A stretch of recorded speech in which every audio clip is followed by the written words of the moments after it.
గోదావరికని శ్రీ కోదండ రామాయణంలో విశ్వేందు పరిషత్ ఆధ్వర్యంలో శుక్రవారం స్వామికి వరలక్ష్మి వ్రతం నిర్వహించారు.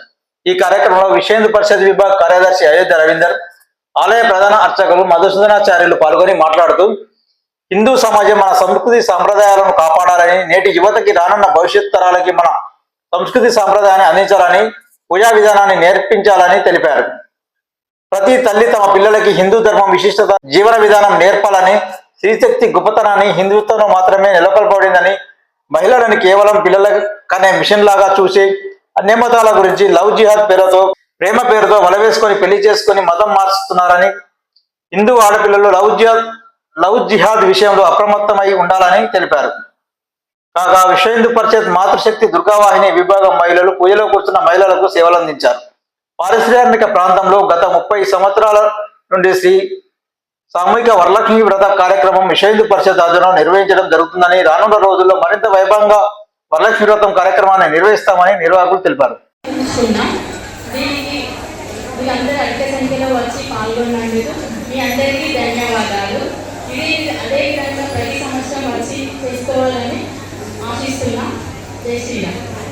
ఈరోజు వరలక్ష్మి వ్రతానికి శ్రావణ మాసంలో వచ్చే శుక్రవారం రోజు స్త్రీలందరూ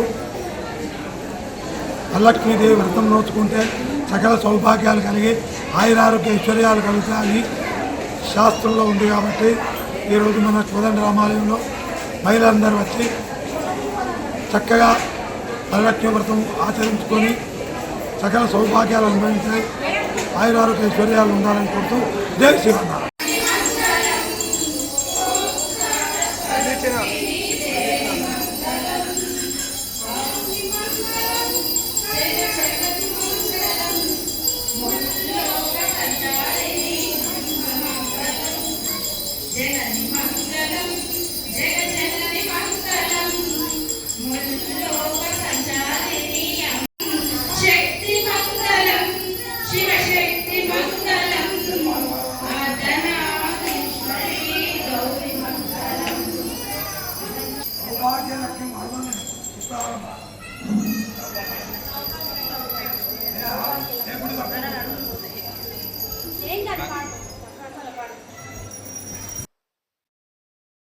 ఈ కార్యక్రమంలో విశ్వేందు పరిషత్ నగర కార్యదర్శి మునిగాల సంపత్, కోశాధికారి నేరేడుకొమ్మ వెంకటస్వామి, ఉపాధ్యక్షురాలు మమత, అడిగుప్పుల రాజు, మెడగోన్ రవీందర్, కొండపర్తి లింగన్న, శ్రీనివాస్, జలంధర్, రాయమల్లు, మాతృశక్తి దుర్గావాహిని బాధ్యులు మమత, కోట తిరుమల, లలితమ్మ, భవానీ, శ్రీజ, వీణ, ఇందిరా, స్వాతి, మహిళా కార్యకర్తలు పాల్గొన్నారు.